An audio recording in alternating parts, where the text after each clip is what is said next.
¿Qué tal, chicos? Muy buenas tardes. Mi nombre es Franco Paucar. El día de hoy vamos a tener la clase de patogenética. Ya es la penúltima clase teórica, entonces ya estamos en la última semanita de clases. Entonces vamos a ver un poco sobre lo que son algunas enfermedades que tienen este origen genético propio de una alteración a nivel del ADN. Entonces, como tal, estas enfermedades genéticas van a ser causadas por estas mutaciones a nivel del ADN. Mutaciones. Y como tal, estas pueden ser, por ejemplo, espontáneas, debido tal vez a la alteración en el número de cromosomas, errores a nivel de reparación del ADN, entre otros. Como tal, estas enfermedades genéticas engloban dos grupos, lo que son las enfermedades hereditarias y las congénitas. Las hereditarias van a ser transmitidas de padres a hijos por medio de los gametos. Entonces, aquí la alteración va a ser a nivel de los espermatozoides y de los óvulos, donde recordemos que estos son haploides, n igual a 23, y una alteración, ya sea en la cantidad, a nivel de estructuras, etcétera, etcétera, va a determinar si es que los hijos van a presentar una alteración por ese tipo, en este caso, enfermedades hereditarias. Por otro lado, las enfermedades congénitas son enfermedades presentes desde el nacimiento, es decir, ha habido una falla, una alteración, una situación que en este caso vaya a alterar lo que es la formación del proceso, el desarrollo embriológico, o lo que son las últimas etapas a nivel del embarazo. Ojo, que aquí dentro de estas enfermedades congénitas, no todas son enfermedades genéticas. Vamos a hacer aquí como si fuera conjuntos, pequeño diagrama de Venn. Entonces, aquí tenemos a las enfermedades genéticas. Otro pequeño grupo van a ser estas aquí, las enfermedades hereditarias. Y otro grupo van a ser lo que son las enfermedades congénitas. Por ejemplo, hay algunas enfermedades o patologías congénitas que se producen tan solo por estas alteraciones a nivel del embarazo, tal vez si la madre ha fumado, ha consumido algún tipo de fármacos que están prohibidos durante el embarazo. Entonces, esto puede llevar a la aparición de algunas patologías congénitas que no necesariamente son causadas por una alteración de base genética. Pero dentro de este grupito de aquí, de esta intersección, que sí tienen esta base genética, están afectadas lo que son las células somáticas. Hay una alteración en células somáticas. Entonces, como tal, tenemos que hay diferentes mecanismos, mecanismos. Por ejemplo, tenemos a las mutaciones puntuales. Aquí lo que ocurre es que hay un cambio de una base nitrogenada por otra. Por ejemplo, en el caso de la anemia falciforme,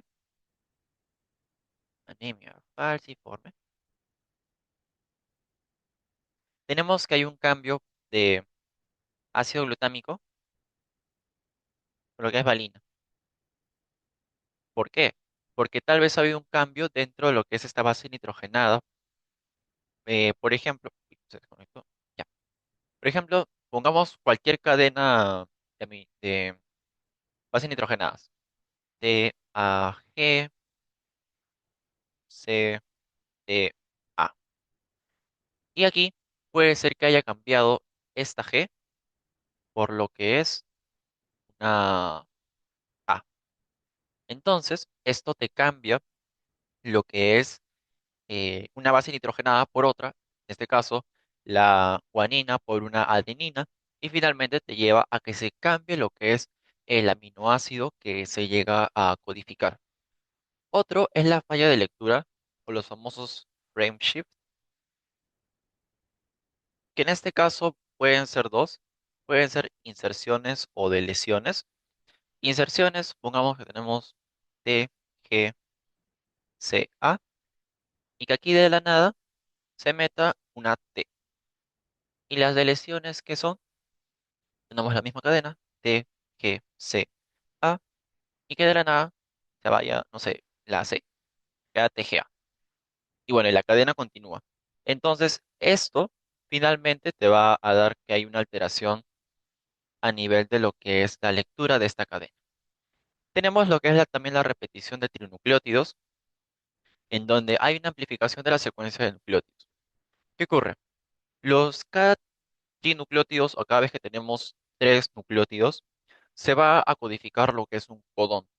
Puede ser un codón de inicio como el AUG, un codón de stop como el UAA, el UAG, el UGA. Y también están los otros codones que te codifican un tipo específico de aminoácido. Entonces, ¿qué ocurre? Esos codones se van a empezar a repetir. Entonces, esos trinucleótidos, digamos que tienen una cadena así, ¿no? S, G, A, y de la nada empieza a repetirse el CGA.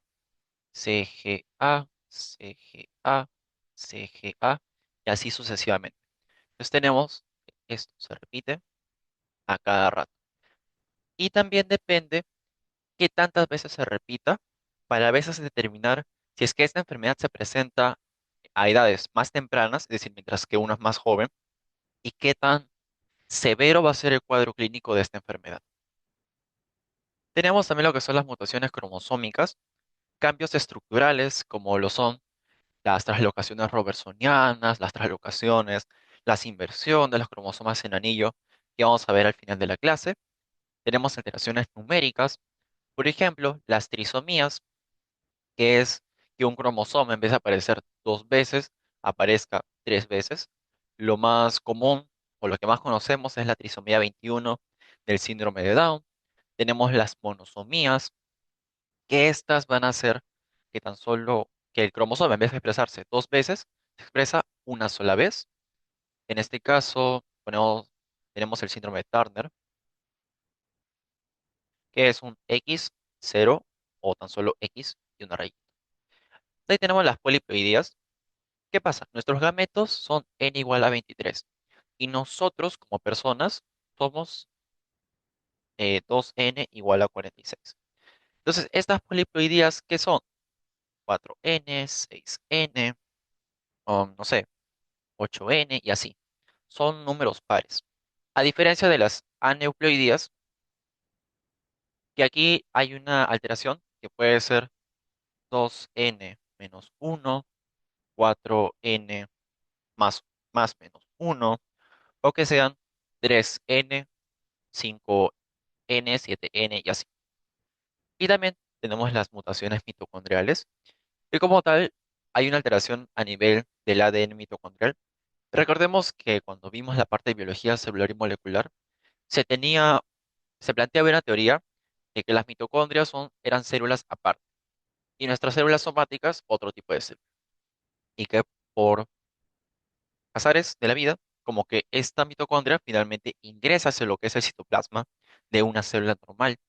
Y de ahí se da origen a lo que son las células animales, que estas tienen una mitocondria que tiene como tal su propio material genético. Entonces, estas mutaciones mitocondriales tienen esta alteración y por lo general van a ser de herencia materna.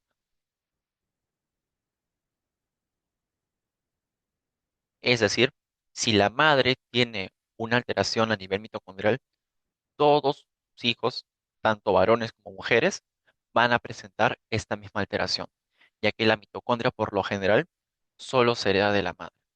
Entonces, vamos a ir viendo cada una de estas alteraciones poco a poco para ir entendiendo esta parte. Entonces, vamos a empezar con lo que son los trastornos mendelianos. Como tal, la herencia de Mendel lo hemos visto desde primaria con los típicos guisantes, en donde hay uno o dos alelos alterados y tenemos nuestra tablita de Punnett. Entonces, ¿qué ocurre con esos trastornos mendelianos? Usualmente van a ser monogénicos, es decir, está alterado un gen. Entonces, se afectan a genes aislados o un gen, y estos se heredan y se presentan en varios miembros del núcleo familiar. Por ejemplo, si un hijo tiene este trastorno, lo más probable es que el padre o la madre lo tenga. Pero no solo ellos, tal vez el tío, el primo, el abuelo, el tío abuelo. Se presenta varias veces en las familias, dependiendo de su patrón. Estos patrones van a ser los autosómicos dominantes, autosómicos recesivos o los ligados al X. Entonces, vamos a hablar un poquito sobre estos autosómicos dominantes. Como tal, tenemos que los padres pueden ser tanto heterocigotos u homocigotos. Heterocigotos nos referimos a que tienen un alelo que presenta la enfermedad y un alelo que nos dice que esta persona está sana. Es decir, de B mayúscula y de B minúscula. Recordemos que cuando es mayúscula es el dominante y el B minúscula es el recesivo. Y si fuera homocigoto, tiene los dos dominantes. El progenitor es quien suele estar afectado, uno de ellos por lo general, aunque también pueden ser ambos, y ambos progenitores pueden transmitir. O sea, digamos que tenemos un papá así como este, ¿no? Papá enfermo, puede ser heterocigoto o homocigoto. Y una madre enferma, que también puede ser heterocigota o u homocigota. Ahora, hay algunos casos en donde no todos los progenitores están afectados. Es decir, que ambos padres tienen los alelos recesivos. El papá tiene B minúscula y la mamá B minúscula, B minúscula. ¿Y cómo así es que aparece esta alteración? Lo que ocurre es que hay una mutación de novo o esta alteración o mutación que aparece recién con el hijo. Es decir, a partir de ese momento, a partir de este hijo que salga, que va a aparecer esta mutación de B mayúscula. Entonces, desde ese momento, su descendencia de este hijo va a presentar el, el gen o este gen alterado o esta mutación, recién a partir de ahí. Y como tal, la clínica, es decir, qué tan intensa sea la enfermedad, depende de la penetrancia y de la expresividad. ¿Qué ocurre? Hay enfermedades que tienen una penetrancia de expresividad tal vez de un 30 a 50%. Es decir, hay un 30% de que, a pesar de que sea heterocigoto que presenta la enfermedad, que expresa la fenotipia, es decir, que la enfermedad se le manifieste. Pero hay otras enfermedades que tienen una penetrancia menor o mayor. Es decir, ya tiene el gen alterado, pero necesariamente va a presentar el cuadro clínico. No, ya que depende principalmente de lo que es la penetrancia. Entonces vamos a ver estas tablitas. Como tal, aquí tenemos un padre enfermo. Pongamos que fuera un heterocigoto. Aquí la madre homocigota. Entonces, vamos a hacer el cruce. Por ejemplo, este hijo está enfermo. Ya, P, P. O sea, este de aquí con este de acá. Este segundo hijo también. Agarramos el primero y acá el segundo. Y ahora agarramos el segundo del padre con el primero de la madre. Y el segundo del padre con el segundo de la madre. Entonces, si tienes un padre enfermo, heterocigoto, y una madre sana, es decir, sí o sí es homocigota recesiva, ¿qué te va a dar? Que el 50% de hijos está enfermo y el 50% está sano. Ojo, que aquí es independiente del sexo. Aquí no importa si es cromosoma X, si es cromosoma Y, no. En esas enfermedades autosómicos dominantes, lo que está alterado son células somáticas. Es por eso que hablamos de estos alelos así con estas letritas y no le ponemos X o Y, porque eso ya es la parte cromosómica, relacionado a la herencia al sexo. Entonces, ojito también con eso. Ari, ¿por qué les pongo estas tablitas? Porque a veces en los exámenes les preguntan eso. Tiene un padre heterocigoto enfermo y una madre homocigota sana, perdón. Y les preguntan, ¿qué probabilidad hay de que la descendencia sea enferma? Esté enferma. Y te ponen 100%, 75, 50, 25. Entonces, es algo que ya hemos visto en el colegio, en genética, también ahora en la universidad. Pero para reforzar, porque siempre es importante tenerlo en cuenta. Y algunos ejemplitos, tenemos la distrofia miotónica de Steiner, la enfermedad de Huntington, retinosis pigmentaria, el síndrome de Marfan y también el síndrome de von Hippel-Lindau. Entonces, vamos a empezar con este, uy, no sé qué dice. Ya. con este síndrome de Marfan, en donde tenemos que como tal va a ser un trastorno hereditario autosómico dominante que afecta al tejido conectivo. Puede afectar a lo que son el esqueleto, ojos, sistema cardiovascular, etcétera, etcétera. ¿Y qué ocurre? ¿Cuál es la falla o cuál es esta mutación? Va a ser en el gen FBN1 del cromosoma 15, brazo corto 21. Como tal, FBN1, cromosoma 15. ¿Esta qué hace? En sí, este gen está encargado de codificar la fibrilina, y como tal es un componente de la matriz extracelular. Entonces, ¿qué pasa cuando se altera este gen? La fibrilina empieza a... se altera lo que es su producción, y a su vez vemos una activación excesiva del factor de crecimiento transformante tipo beta. Entonces, esto va a alterar lo que son, va a dar alteraciones a nivel cardiovascular, pulmonar, óseo, ocular y articular. Y lo que quería explicar era que, por ejemplo, cuando vimos la parte de pato vascular y hablábamos de los pseudoneurismas, esta parte de la disección aórtica, habíamos mencionado que esta se producía en sí por una alteración en la síntesis de la matriz extracelular. ¿Y en dónde hay esta alteración? En el síndrome de Marfan. Es por eso que ante la disminución de la fibrilina, que en sí va a ser como que una unión entre lo que son las fuerzas elásticas y las fuerzas de colágeno, es decir, esta contraparte entre qué tan elástico por las fuerzas elásticas o tal vez qué tan durito sea por el colágeno, se altera. Entonces, si no tenemos esta fibrilina, no hay esta conexión o este balance.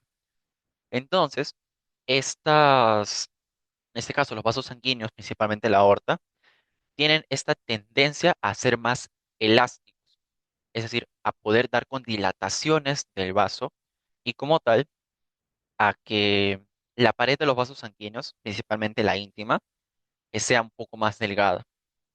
Y esto te favorece a lo que son las dilataciones aórticas y a lo que es lo, eh, la disección aórtica. Luego tenemos otras alteraciones, por ejemplo, lo que es la miopía, también tenemos el astigmatismo. Recordemos que el astigmatismo en sí se puede formar por una alteración en la forma de lo que es el cristalino, ¿no? Recordemos que el cristalino ayudaba a lo que es la acomodación, pero el cristalino tiene una forma determinada. Pero cuando se altera esta forma propio de este síndrome de Marfan, ¿qué pasa? Se crean dos focos de unión de los rayos de luz. Se genera astigmatismo y es debido a esta alteración de la fibrilina. Otra es que los pacientes puedan presentar pectus excavatum, que es el pecho hundido. También pueden presentar algunos pectus carinatum o el pecho sobresalido como en pirámide o en pecho de ave, que también le conocen. Otro, a ver, zoom, que se vea, es la aracnodactilia o lo que son los dedos muy pero muy largos. Y también estos pacientes van a tener un cuerpo delgado, piernas largas, el torso suele ser más corto.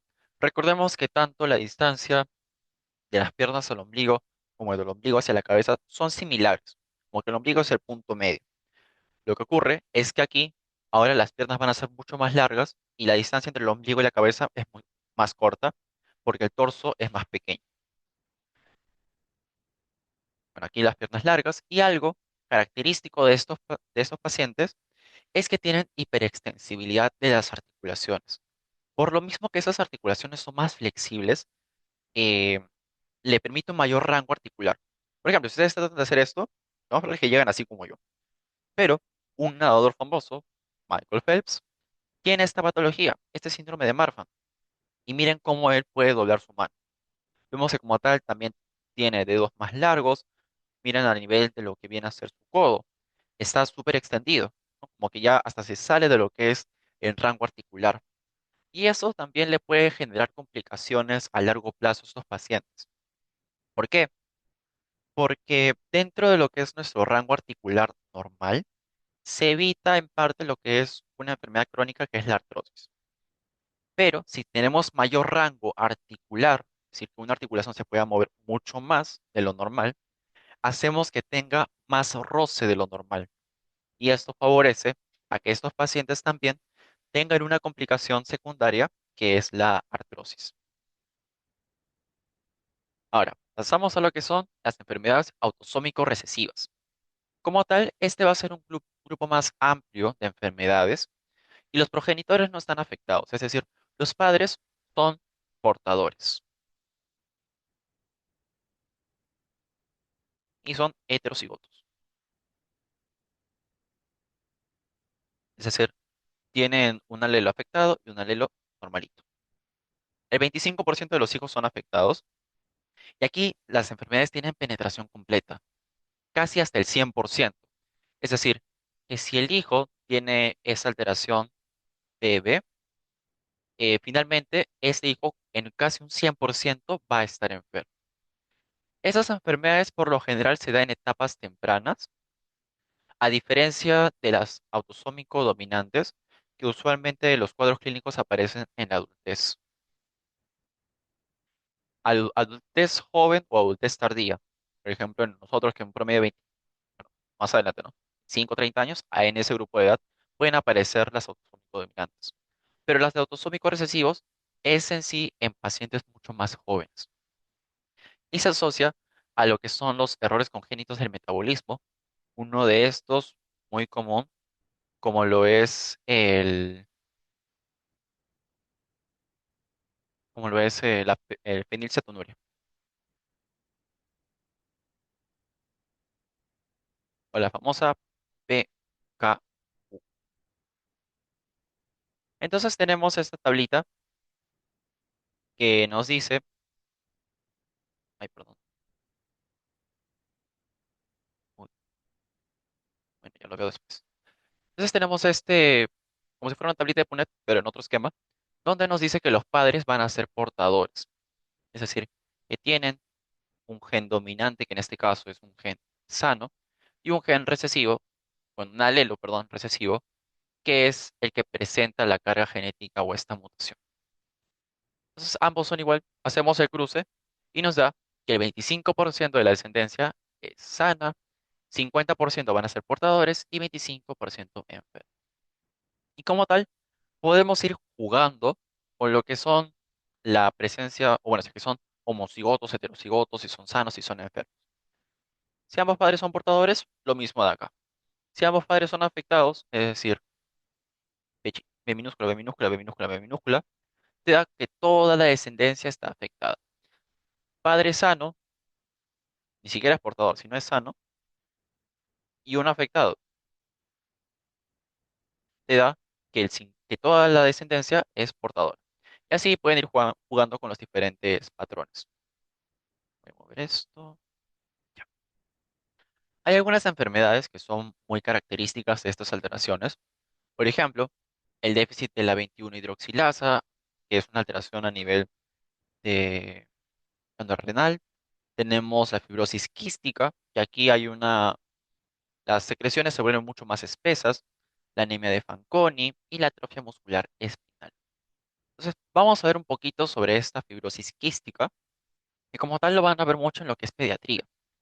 Entonces, en esta fibrosis quística, lo que hay es una alteración de los canales de cloro y de bicarbonato, principalmente de cloro, en donde finalmente, debido a un menor movimiento de este, no se favorece el movimiento de agua. Entonces, ¿a qué te lleva? A que las secreciones sean espesas y viscosas, pero no en uno que otro órgano, sino en todos los órganos que tengan secreciones. El gen alterado es el CFTR del cromosoma 7 brazo. Entonces, hay una alteración de las proteínas de canales de cloro que están reguladas por el AMP5. Entonces, si hay un CFTR defectuoso, disminuye el transporte de cloro y bicarbonato y por lo tanto la movilización de agua, que en este caso te va a dar con secreciones más espesas. Secreciones como cuáles: la saliva, el sudor. El sudor en este caso se vuelve un poco más salado. Moco en el epitelio respiratorio.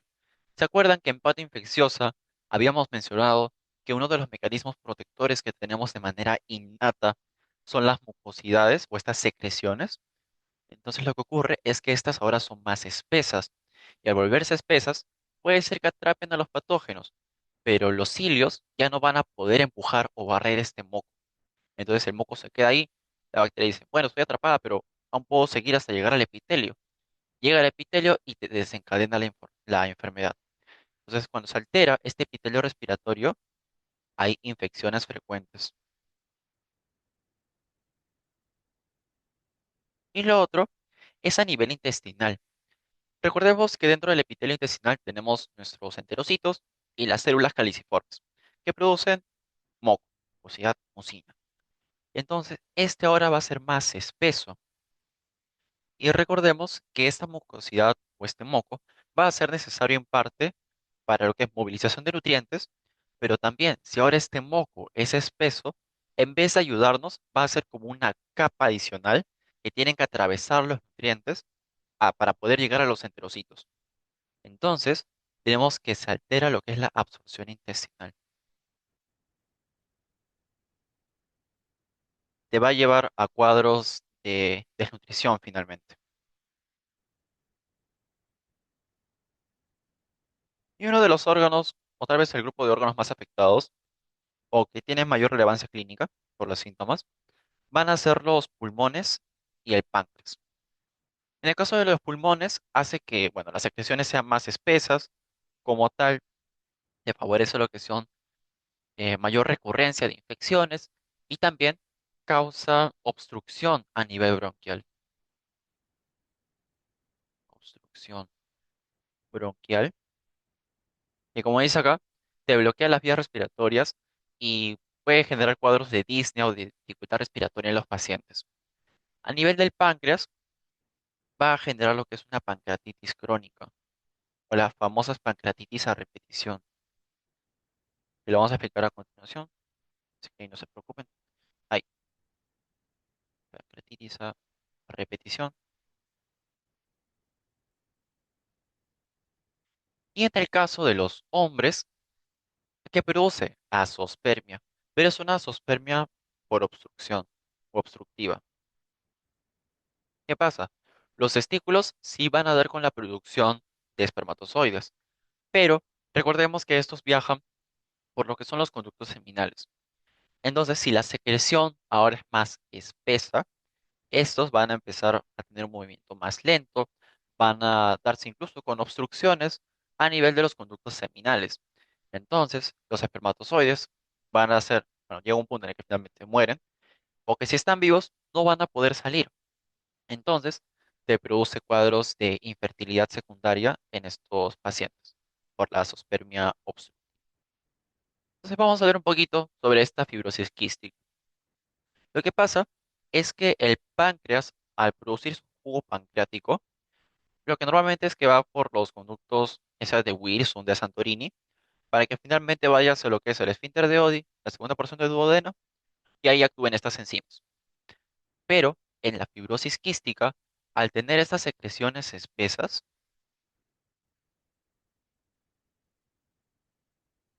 ¿qué pasa? Ralentiza la salida del jugo pancreático. Vamos a poner JP. Ya. Entonces, estas enzimas se quedan más tiempo en lo que es este páncreas. Por acá, encima, encima, encima, encima, encima, encima, encima. Así. No van a salir porque todo está así súper espeso. Entonces, ¿qué pasa? Llega un punto en el que esas enzimas se van a activar incluso sin haber llegado al duodeno. Entonces se activan y ¿qué es lo que tienen a su alrededor? Las células del páncreas y empiezan a destruirlas. Y esto que te da un cuadro en un inicio de pancreatitis aguda, como que este es el debut, por así decirlo. Entonces, esto tenemos que va a darse de manera crónica, ya que no es que le dé una pancreatitis aguda y se acaba, sino que esta fibrosis quística es una enfermedad crónica y por lo tanto esto se va a ir repitiendo y repitiendo una y otra vez. Y de ahí su nombre, que son estas pancreatitis a repetición. Entonces, el páncreas, en su intento de tratar de protegerse, ¿qué va a hacer? Va a producir fibrosis peribiliar, distorsión a nivel del ducto, propio de estas secreciones alteradas. Entonces, Esta acción enzimática, esta destrucción del parénquima pancreático, que produce disminución del páncreas endocrino y exocrino. Esto a su vez estimula algunas citoquinas fibrinógenas, como el factor de crecimiento transformante tipo beta, el factor de crecimiento transformante derivado de plaquetas, como tal que hacen. Estas van a las células estrelladas y les dicen, ok, el único tejido que tal vez nos puede proteger para que ya no haya más daño, ¿quién es? El colágeno. Es decir, el órgano se empieza a fibrosar. Hay fibrosis. Y de ahí su nombre de fibrosis quística, por esa alteración principalmente a nivel pancreático. Aquí unos cambios. Aquí, por ejemplo, tenemos un pulmón, donde habíamos mencionado que al haber las... Uy, uy, perdón. Uy, ¿qué pasó? Ya bueno, ahí, si no se lo queda. Ya. Entonces, al haber estas secreciones espesas, vamos a ver que hay dilataciones a nivel de lo que son los bronquios. Estos son más gruesos. Vamos a ver, por ejemplo, están dilatados. Como tal, si recién se hubiera realizado lo que es esta autopsia, si se realiza el corte, estos bronquios estarían llenos de una mucosidad muy, pero muy espesa. Otro cambio que también vemos es esto de aquí, áreas como que un poco verdes. ¿Y esto qué nos dice? Incluso áreas de necrosis. ¿Qué nos dice? Que en estas áreas existió un foco inflamatorio, en sí un foco infeccioso. ¿Propio de qué? De esas infecciones que hemos mencionado aquí, infecciones frecuentes, por lo mismo que ahora no hay una correcta movilización de lo que es las secreciones. Y en este caso, esta imagen de lo que es el páncreas, ¿qué ocurre? Estos son los conductos. Conducto, conducto, conducto, todos esos. Esos conductos deberían estar así, clarito. Bueno, un poquito fluido, ¿no? Pero acá debería ser todo clarito. Pero vemos que estos están tapados. ¿Por qué? Por estas secreciones espesas.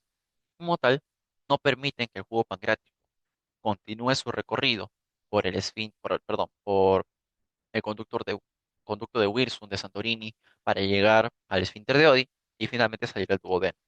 Y por eso se activan en el mismo páncreas y lo empiezan a dañar. Otra enfermedad asociada a lo que es estas alteraciones autosómicos recesivas va a ser la fenilcetonúria, algo común en bebitos, que como tal es esta incapacidad de metabolizar la fenilalanina. El gen alterado es el PA, el PAH, que como tal expresa a la fenilalanina hidroxilasa por sus siglas en inglés. Entonces, ¿qué pasa? Esta fenilalanina hidroxilasa, la enzima de aquí, normalmente transforma lo que es la fenilalanina en tirosina. Pero si no hay esta enzima, finalmente, ¿qué ocurre? La fenilalanina aumenta y la tirosina disminuye. Esto. Pero tenemos que la fenilalanina es un agente neurotóxico. Va a dañar a las neuronas a nivel de lo que es la vaina de mielina, los nódulos de Rambier. Y esto te va a llevar a que se alteren los procesos de sinapsis, esta parte del salto, incluso por medio de las vainas de mielina, y como tal, afecta el desarrollo cerebral.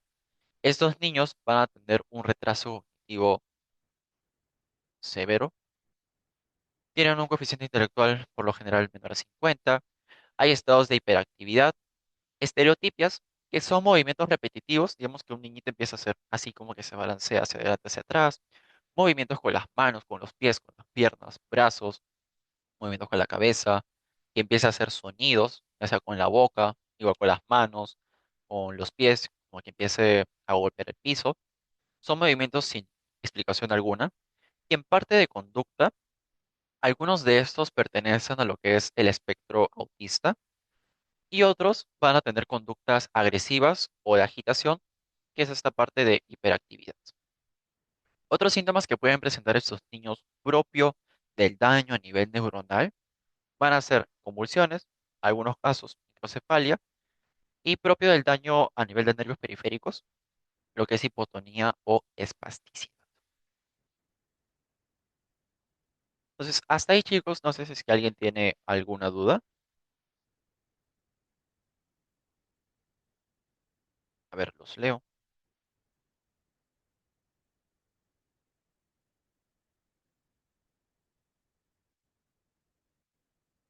Ok, es un like, asumo que todo bien. Igual si tienen alguna duda, por ahí me la dejan en el chat, no hay problema. Ya, todo bien. Entonces, gracias, chicos. Entonces, ahora tenemos las ligadas al cromosoma X o estas enfermedades hereditarias ligadas al sexo. Son estos aquí, los trastornos ligados al sexo, y usualmente suelen ser recesivos. En este caso, la mayoría son recesivos y es por eso que a estas enfermedades, uy, a veces se les conoce como recesivas ligadas al X o las famosas XLR, X-linked recessive en inglés. Como tal, las mujeres heterocigotas no presentan alteración fenotípica. Aquí sí hablamos de lo que son los cromosomas. Entonces, estas mujeres van a ser heterocigotas, es decir, presentan cromosoma X normal y uno alterado. Pero los hombres son hemicigotos. Ojo, no son homocigotos, son hemicigotos. ¿Y por qué decimos que es hemi? Porque solo presentan un cromosoma X y el otro es el Y. Como tal, un hombre afectado, como este, no transmite esta enfermedad a la descendencia de hombres. ¿Por qué? Porque recordemos que en los hombres el único cromosoma Y que se puede obtener es del padre. El cromosoma Y no presenta estas alteraciones ligadas al X. Entonces, un papá enfermo no le transmite la enfermedad a sus hijos varones. Pero en este caso, tanto la madre, si es que fuera portadora, y el padre enfermo, ¿qué te va a dar? Que en este caso las mujeres pueden ser portadoras. O sea, si digamos tuvieras, para que una mujer sea portadora, o sea, X con puntito, ¿qué pasa? Digamos, ha heredado que la mamá sea portadora y que el padre esté normal. Entonces, ha heredado un X alterado de la madre y un X normal del padre. Y también tenemos que tener en cuenta que hay algunos trastornos que están ligados al cromosoma Y. Estos aparecen igual de nuevo, pero una cosa a tener en cuenta es que estos se asocian con esterilidad. Es decir, ya aparece una alteración en el cromosoma Y en, bueno, en un embrión que va a ser un varón. Ya. Pero estas alteraciones en estos cromosomas fuerzan a que este nuevo hombre sea estéril, es decir, no tenga descendencia. Por lo tanto, a estas enfermedades ligadas a cromosoma Y, por el momento no se les conoce como hereditarias, ya que aparece en uno y ahí nomás queda porque no se puede heredar, porque no tienen descendencia. Entonces, algunas enfermedades, ejemplitos, tenemos a la distrofia muscular de Duchenne, a la hemofilia y al síndrome de X frágil. Y vamos a hablar un poquito sobre esta distrofia muscular de Duchenne. ¿Qué pasa? Esta es una degeneración muscular progresiva y no inflamatoria, ojito con esto, no inflamatoria, ya que hay otras miopatías que sí lo son, pero en este caso no. Aquí hay una ausencia total de la distrofina, una proteína esencial de la estabilidad de la membrana muscular. ¿Qué pasa? Nosotros sabemos que dentro de lo que es la contracción muscular actúan lo que es la actina y miocina, pero para esto necesitan como que una pared, que es la distrofina. Imaginemos que ustedes, no sé si han visto de ese deporte, que es como que una pared, hay como que unas cositas por donde tú puedes escalar, que son de colores. Ya, digamos que tú quieres escalar eso, y eso que sea tu contracción normal. Pero ahora digamos que no está la pared es la distrofina. Entonces, es como que si tú quisieras escalar en el aire, tú puedes hacer el mismo movimiento, como si estuvieras poniendo tu mano en esos para sujetarte tu pie y todo lo que quieras, pero no te elevas, no te mueves. Eso es lo que ocurre en esta distrofia muscular de Duchenne. Entonces, propio de esta alteración de la distrofina, se altera esta conexión entre el citoesqueleto, es decir, las fibras de actina y miocina, o la matriz extracelular. Entonces, puede ser que haya contracción, o sea, la actividad de actina-miosina, sí, pero no tienen en sí en quién apoyarse para dar con la contracción o este movimiento finalmente. Entonces, ¿esto a qué te lleva? A finalmente que haya necrosis muscular progresiva. Y esta necrosis o esta falta de músculo, propio de lo que son los cambios, secreciones de algunas sustancias, ¿qué ocurre? Hay un reemplazo de ese tejido por tejido adiposo y conectivo. Entonces, cuando se hace una resonancia, digamos, en un tejido que deberíamos ver músculo, ¿qué vamos a ver? Eh, tejido adiposo, ve grasa literalmente, donde debería haber músculo. Entonces, estas alteraciones en estos pacientes, ¿cuáles van a ser? Retraso en el habla, principalmente por la alteración a nivel muscular en la lengua y los músculos encargados del habla, dificultad del lenguaje por lo mismo. Hay debilidad muscular y caídas frecuentes por la misma debilidad a nivel de las piernas. Necesitan apoyo para levantarse. Y esto es la maniobra de Gower, que por ahí tal vez han visto un video que son como que tú dices a un niño que se pare sin usar los brazos y de una u otra manera usando solo las piernas se puede parar. Pero estos niños con distrofia muscular de Duchenne, ¿qué ocurre? Como que están así, digamos, sentados, esos bracitos, ¿y qué hacen? Se tienen que apoyar con los brazos prácticamente para poder así levantar esta parte de su torso y que finalmente se puedan levantar. Pero a pesar de que se levantan, en un inicio tienen una inestabilidad por la misma debilidad en sus miembros inferiores. Otro es que tienen esta marcha de pato, similar a lo que vimos un poquito en pato nutricional. Había una patología específica que tenía la marcha anserina. Entonces aquí también tenemos esta marcha de pato o la marcha anserina, que como tal es una lordosis más pronunciada, es decir, que boten la cadera hacia atrás, que caminen de puntas y también propio de lo que es a veces deformidades óseas. En este caso, las pantorrillas se ven grandes. Es una pseudo hipertrofia.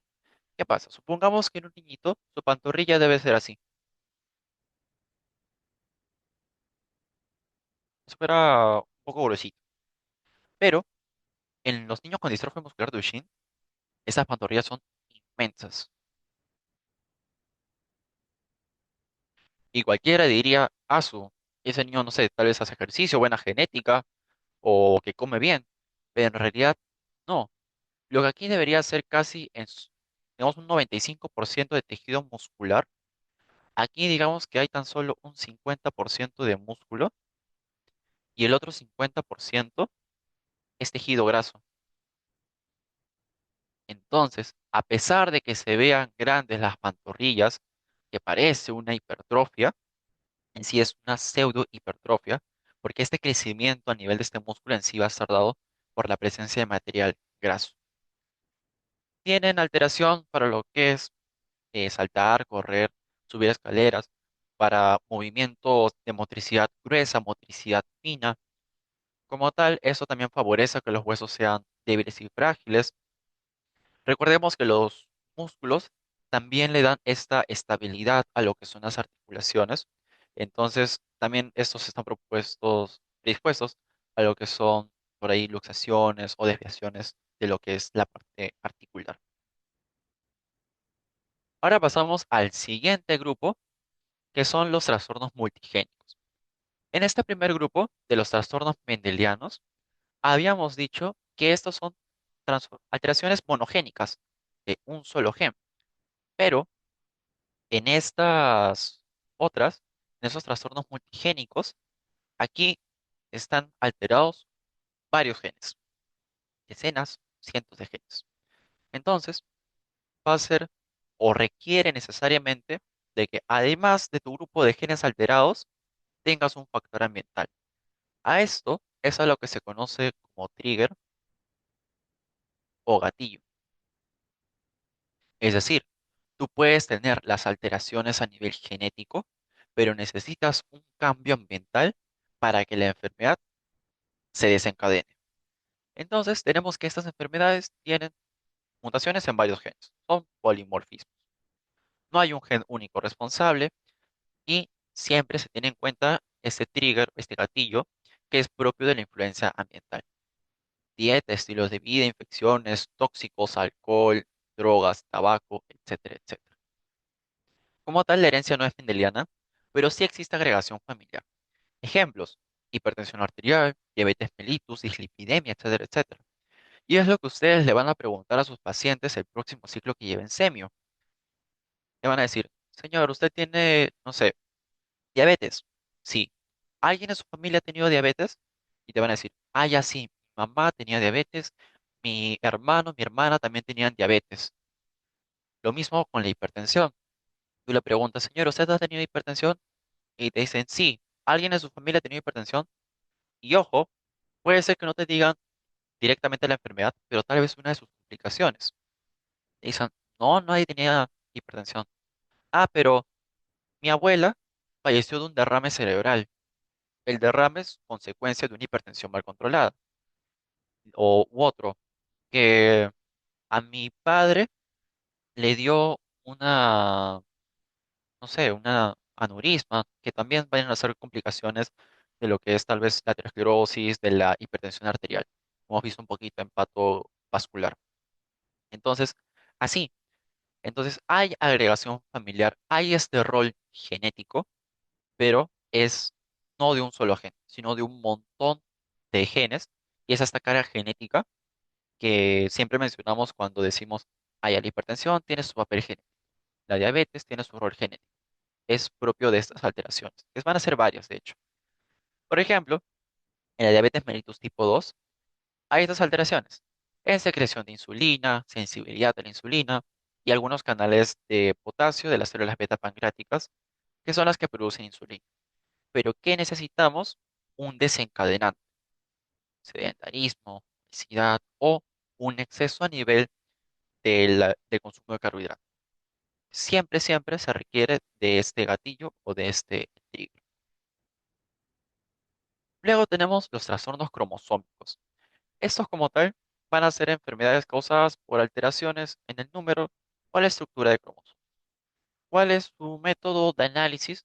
Principalmente es el cariotipo, ¿no? Esto que se analizan los 23 pares de cromosomas. Hay otros que son más específicos, como el FISH, por ejemplo, pero muchas enfermedades se pueden diagnosticar tan solo con un cariotipo, con un cariograma.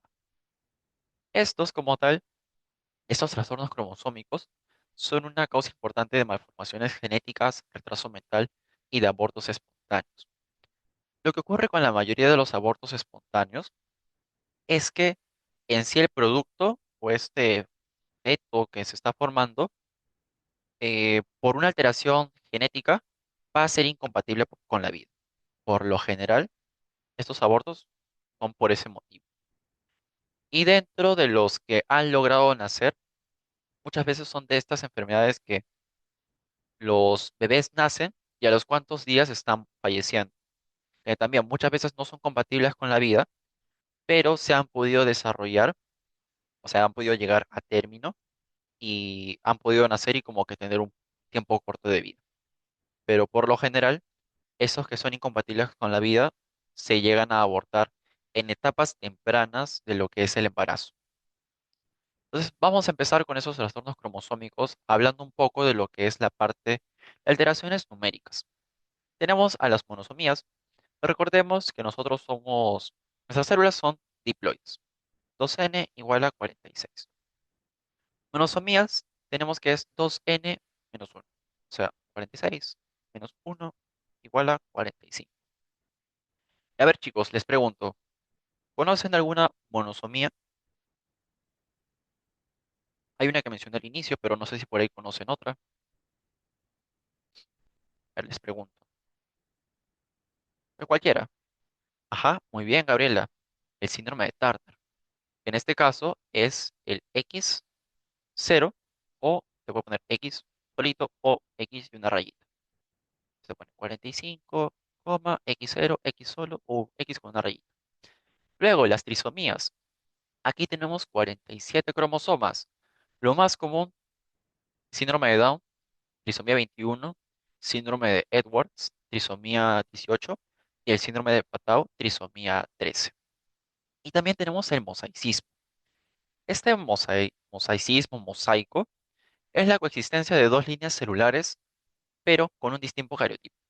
Es decir, vamos a tener células normales, como estas rosadas, normales, y tenemos células mutadas o alteradas. ¿Y qué ocurre? Una persona va a tener ambos tipos de células. Un mosaico, esos de las capillas, ¿no? Que son así como que varios colores. Ya, eso pasa con nosotros. Pero estas personas que tienen la parte del mosaicismo, el mosaico, pueden tener la enfermedad, sí, pero entre comillas, un beneficio de lo que es el mosaicismo o los mosaicos es que esas enfermedades tienen un cuadro clínico más leve, es menos severo. Por ejemplo, en el caso del síndrome de Down, como vamos a ver, hay mosaicismo, sí, pero en estos pacientes que tienen el mosaico, el retraso mental es menos marcado, las características físicas también son menos marcadas, la parte de las alteraciones cardíacas también son menos severas. Entonces, eso es algo característico de los que tienen el patrón de mosaico, que el cuadro clínico es menos severo. Continuamos. Entonces, vamos a hablar de este síndrome de Down, que es una neuploidía, o este 2N1, perdón, más uno, que como tal es una causa de discapacidad intelectual, una de las más frecuentes. Está asociado a la trisomía 21, es decir, que tenemos 47 cromosomas, ahí vemos lo que es el sexo, ya sea XX mujer o XY varón, y los sumamos un cromosoma, que es el cromosoma extra, que es el 21. Esto se da en el 95% del caso. La falla usualmente es a nivel de la meiosis. Si no me equivoco, era entre la anafase y telofase. Luego tenemos que el 95% de casos de este cromosoma adicional, ¿de quién provenía? De la madre.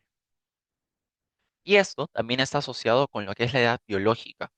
¿Qué sucede? Dentro de lo que es el desarrollo biológico de las mujeres, como que la edad ideal para lo que es descendencia suele ser entre los 20 a 30 años. Sin embargo, muchas veces ahora ya no se opta por esas edades, sino más adelante. Entonces, ¿qué ocurre? Mientras mayor edad tenga la mujer, hay mayores chances de que el hijo pueda tener síndrome de Down. Entonces, en este rango de edad de 20 a 25 años, el rango es bajísimo. Pero si es una mujer que por ahí tiene un hijo entre los 45 a 50 años, que de hecho ya está muy cerca de la menopausia, este porcentaje de riesgo de que se presente el síndrome de Down aumenta. Es por eso que también cuando se opta por lo que es el congelamiento a nivel de los óvulos, se elige edades tempranas. ¿Por qué? Porque la cara genética, los cromosomas, van a ser de cuando la mujer era joven y ya puede como que ir hacia esa parte del laboratorio, ya cuando desee tener hijos, pero sin este riesgo adicional propio de la edad, ya que su óvulo va a ser como que de este rango de edad, por así decirlo. Eso lo van a ver incluso en un seminario del curso, que es en base a este síndrome de Down. En este caso, un 1% de casos está asociado a lo que es el mosaicismo, este patrón de mosaico, y un 4% a la translocación robertsoniana. ¿Qué es esa translocación robertsoniana? Como tal, no es como la translocación normal, sino que aquí es entre el cromosoma específicamente el 14 y el 21. O sea, el cromosoma 14 tiene su brazo largo y su brazo corto. Y en el caso del cromosoma 20, uy, uy, ¿qué pasó? Uy, ahora sí. Cromosoma 21 tiene su brazo largo y su brazo corto. Entonces, ¿qué pasa? En esa translocación, el primer paso, por así decirlo, es que se eliminen los brazos cortos. Y luego se van a unir estos brazos largos. Tenemos el brazo largo del 14, brazo largo del 20. Y además, vamos a tener los dos cromosomas 21. Recordemos que la carga genética para el síndrome de Down está en el brazo largo del cromosoma 21. Entonces, si vemos eso, como que de una manera indirecta, tenemos de igual manera esta trisomía 21. Pero como tal, en sí a esto se le conoce como translocación robertsoniana.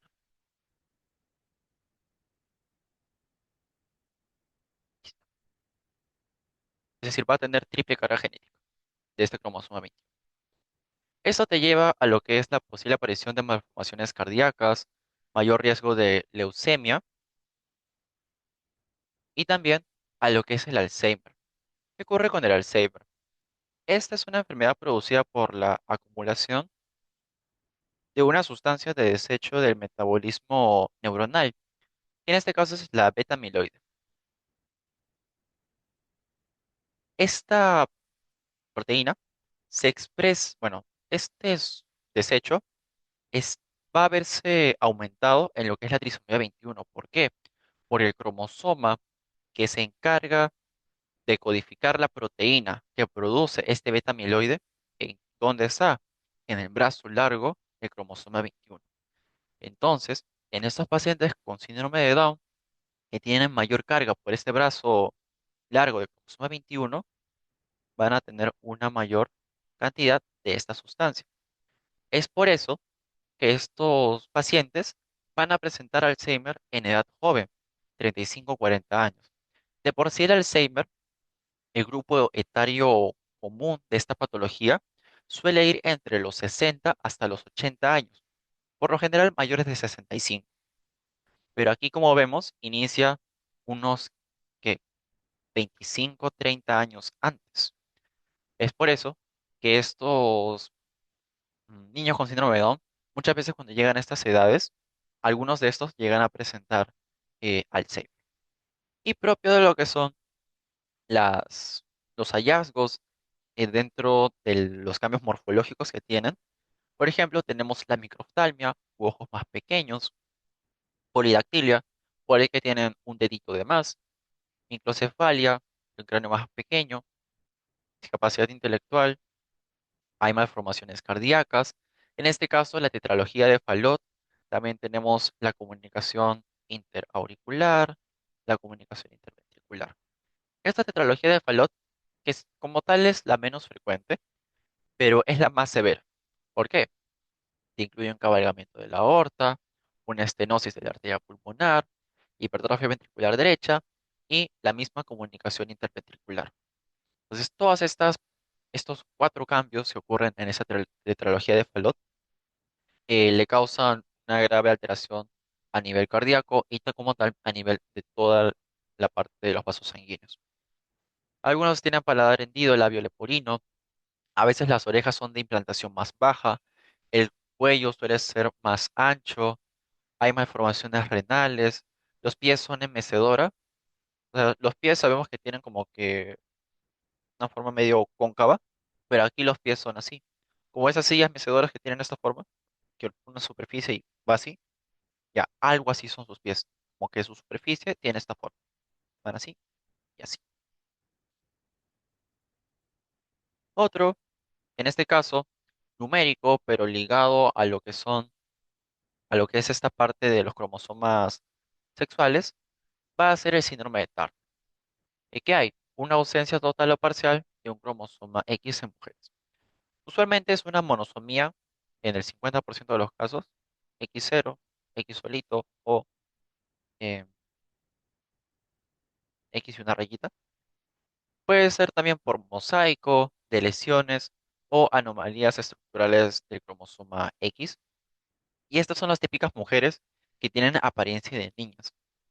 Aquí hay la presencia de hipotiroidismo, el tórax es más ancho, estas mujeres son infértiles, hay la presencia de abundantes lunares, problemas a nivel del drenaje linfático por lo general, las orejas también aquí son de implantación baja, mandíbula pequeña, el cuello corto y ancho, problemas cardíacos y manos y pies hinchados, que también se les conoce como manos y pies rechonchos. y como tal tienen una talla baja por lo general. Luego, el síndrome de Klinefelter. En este caso, es por lo general una trisomía, pero lo que aumenta es un cromosoma X. Puede tener otras variaciones, que tenga tres cromosomas X y un Y, o que tenga dos X, dos Y, o que tenga cinco X, tres Y.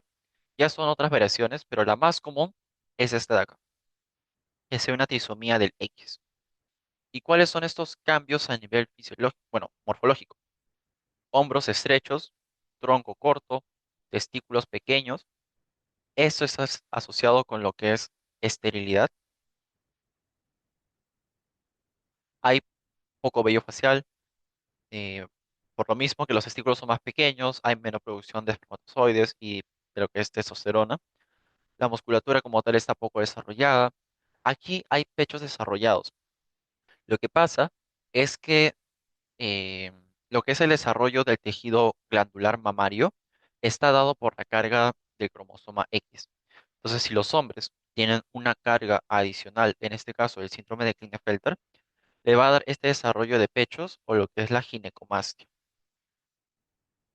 En sí es el desarrollo del tejido glandular mamario y por lo general tienen piernas largas, son bien altos, delgados y lo característico en sí o algo que salta a simple vista es la ginecomastia. Estos pacientes van a tener la azoospermia secretora, es decir, los testículos como tal no van a producir eh, espermatozoides. Como dice acá, no hay producción. Entonces, con los tractos o lo que es esta vía seminal está libre, no es como el otro de la fibrosis quística, que aquí en sí era una azoospermia obstructiva. Aquí sí se producía espermatozoides, pero no salían. ¿Por qué? Porque el conducto seminal estaba obstruido. En cambio acá, el conducto seminal está libre, pero directamente no hay espermatozoides. Y como tal, tenemos también lo que son los trastornos estructurales. Puede ser la de lesión, que esto en el caso del síndrome de Cri-du-Chat, duplicación, translocación, como lo que hemos visto, las translocaciones, tanto las translocaciones normales, que no hay eliminación del brazo corto, como las translocaciones robertsonianas, que son estas aquí, que el primer paso es que el brazo corto se vaya, o sea, chao y chao, y se unan los brazos largos. Este de aquí se une con este de acá y nos da esto. Y además de este, recordemos que tenemos, a ver si otro similar. Este. Además, tenemos los dos cromosomas, sí, los dos cromosomas completos, digamos, de este de aquí. Entonces nos da lo que es, entre comillas, una trisomía, pero en sí es una translocación robertsoniana. Tenemos lo que son, allá, la duplicación es en sí esto, que se repita un patrón, como estos de aquí, 4, 5, 4, 5. La deleción, que desaparezcan estos. La inversión es que sea, digamos, que sea lo normal, 1, 2, 3, 4, 5, y que ahora sea 5, 2, 3, 4, 1. Esto es una inversión. Hay el isocromosoma, que se pierde un brazo y se duplica. Digamos, tenemos que lo normal es un brazo largo y un brazo corto. Que se pierde el corto y ahora vamos a tener dos largos. No confundir con la translocación robertsoniana, que la translocación robertsoniana depende de otro número de cromosomas. Y también tenemos el cromosoma en anillo, que se pierden los bordes, es decir, la parte más, los extremos de lo que son los cromosomas, y como tal, se empiezan a fusionar y forman un anillo o un círculo. Esos son los cromosomas en anillo. Ya bueno, algunos ejemplitos ya hemos ido viendo, principalmente de la translocación robertsoniana, en el caso del síndrome de Down. Como que son otros patrones de las enfermedades que ya hemos visto. Y por último, tenemos los trastornos monogénicos de herencia no clásica. Estos, de igual manera, no siguen lo que es la herencia mendeliana. Y uno de estos es la expansión de repeticiones de trinucleótidos. Recordemos que cada trinucleótido codifica lo que es un codón, ya sea un codón de inicio, el AUG, codón de stop, el UAA, UAG o el UGA, y los codones. que sí codifican aminoácidos, que ya vienen a ser el resto. Entonces, tenemos que estos se van a empezar a repetir. Son secuencias repetitivas inestables que aumentan con generaciones. Es decir, se repite, se repite, se repite, se repite, se repite. Aquí hay el fenómeno de anticipación. Lo que les mencionaba en un inicio, que cuando había mayor cantidad de repeticiones, la enfermedad aparecía a edades más tempranas, o a edad joven, y los cuadros clínicos son mucho más severos. Uno de estos, la enfermedad de Huntington, que como tal tiene un patrón también autosómico dominante, pero una de las variantes de esta enfermedad tiene este patrón de repetición de trinucleótidos, donde se repite el CAG, entonces es CAG, CAG, CAG, CAG, así a cada rato, y esto, a mayor cantidad de repeticiones que se presenten, te va a dar que el patrón se presenta en pacientes más jóvenes y que el cuadro clínico va a ser mucho peor. Este síndrome perdón, esta enfermedad de Huntington, que presenta corea, radikinesias, pérdida de habilidades cognitivas, cambios de comportamiento y ansiedad y depresión. Luego tenemos lo que es la enfermedad por impronta genómica. Esta impronta es muy similar a lo que es la de lesión. Como tal, la impronta, ¿qué dice o qué nos implica?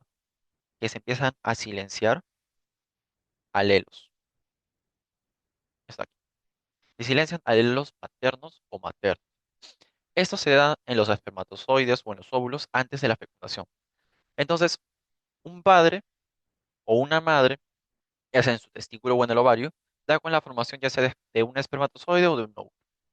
Y aquí, en estos, antes de que se junten, van a dar con lo que es el silenciamiento de un alelo.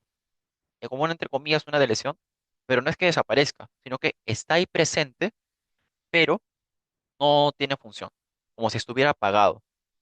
Entonces, cuando ya se da el proceso de fecundación, que se une el esperma con el óvulo, ¿qué ocurre? Entre comillas, no está esa zona. O sea, está, pero como que no está, por así decirlo. Y entonces, esto nos puede dar diferentes enfermedades, algunas de lesión paterna o de silenciamiento de impronta paterna. Tenemos a la enfermedad de Prader-Willi y otros que son de impronta materna, como lo que es la enfermedad de Angelman. Esta enfermedad, esta enfermedad de Prader-Willi o el síndrome de Prader-Willi, como tal, los niños van a tener una incapacidad intelectual leve o moderada. El desarrollo físico es deficiente, son niños pequeños por lo general. Hay antojo constante de alimentos, lo que causa un aumento de peso rápido. Los órganos sexuales son subdesarrollados, pueden presentar eh, infertilidad o esterilidad primaria.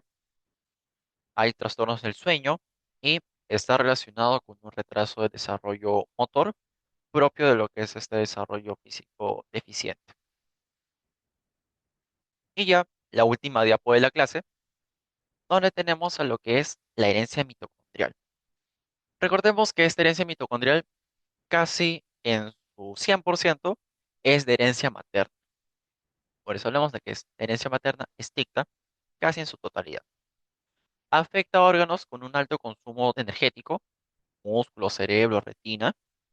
Y esto, uno de los ejemplos, va a ser la neuropatía óptica hereditaria del Leber, famoso LON, que es una pérdida súbita de la visión central debido a que hay una alteración a nivel de la retina.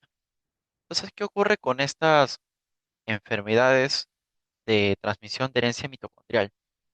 La madre, que es la que está enferma, en este caso aquí, el padre está sano, ¿qué ocurre?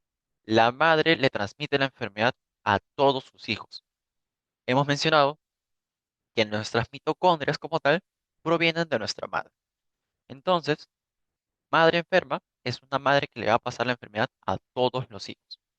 Por ejemplo, aquí tenemos un varón enfermo, mujer sana, varón enfermo, mujer sana, varón enfermo. Este varón enfermo se casó con una mujer sana. La mujer sana tiene mitocondrias sanas y le pasa estas mismas mitocondrias a su descendencia. Entonces, como que la enfermedad termina acá. Pero esta mujer no, esta mujer está enferma, esta hija. Entonces, a todos sus hijos e hijas les va a pasar la enfermedad. Aquí tenemos lo mismo. Un hombre sano tiene hijos y como la mitocondria, la hereda, se hereda de la madre sana, todos los hijos, o sea, madre enferma, descendencia enferma. Hijo enfermo, descendencia normal. ¿Por qué? Porque solo se pasa por mitocondrias que son de herencia materna estricta. Y por último, tenemos lo que es el mosaicismo gonadal. Similar a lo que habíamos visto en el mosaico normal, este de aquí, que se da en células somáticas, ¿qué en células somáticas? Tenemos específicamente un mosaico que se da a nivel de las gónadas. Entonces, ¿qué ocurre? Aquí como tal hay una mutación que aparece en el desarrollo embrionario precoz. Entonces, ¿qué pasa? Dentro de lo que son la formación de precursores de los óvulos y de los espermatozoides, uno de estos va a tener una mutación. Que tengamos diferentes, tres precursores de espermatozoides. Y este de aquí es el que está mal. Entonces, la descendencia de este va a tener la misma alteración.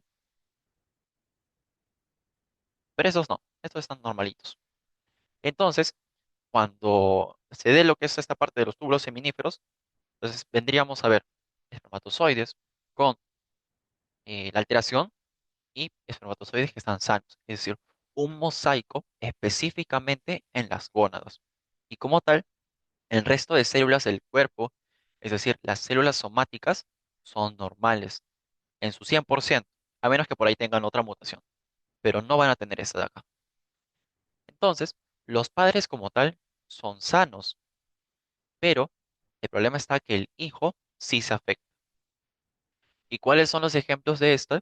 La osteogénesis imperfecta, que como tal es una enfermedad que tiene diferentes tipos, uno, 2, 3, 4, 5, que dependiendo del tipo, depende mucho lo que es el estado de supervivencia, el qué tan frágiles van a ser los huesos, si hay fracturas, incluso mientras que la madre está embarazada, que el bebé dentro del útero tiene estas fracturas, que son las famosas fracturas intrauterinas o in útero.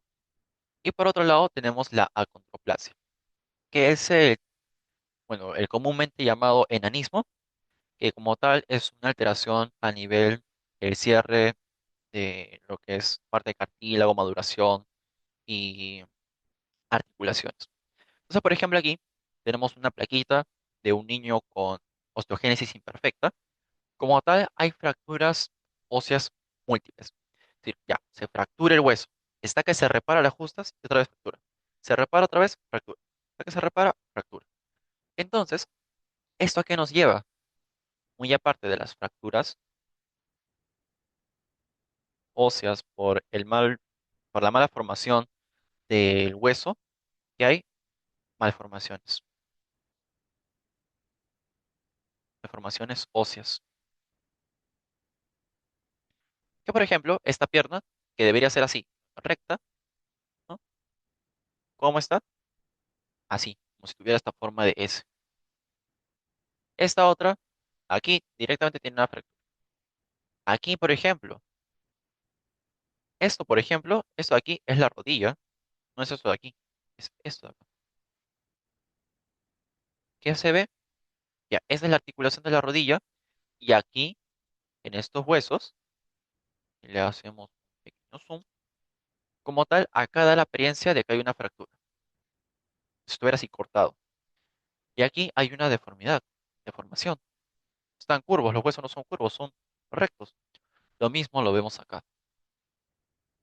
Entonces, estos niños con esta osteogénesis imperfecta que es propio de un mosaicismo gonadal, van a tener estas fracturas usualmente, bueno, dependiendo del tipo, pueden ser intrauterinas, extrauterinas, y de eso también depende el tiempo de supervivencia, ya que algunos bueno, mueren dentro del útero, otros nacen y fallecen a los pocos días, pocas semanas, y hay otros que tienen una vida relativamente normal, pero que están con esa tendencia a lo que son las fracturas óseas.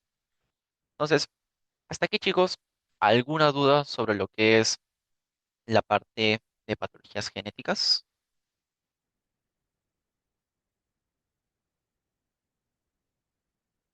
Pues leo, todo claro, me dice.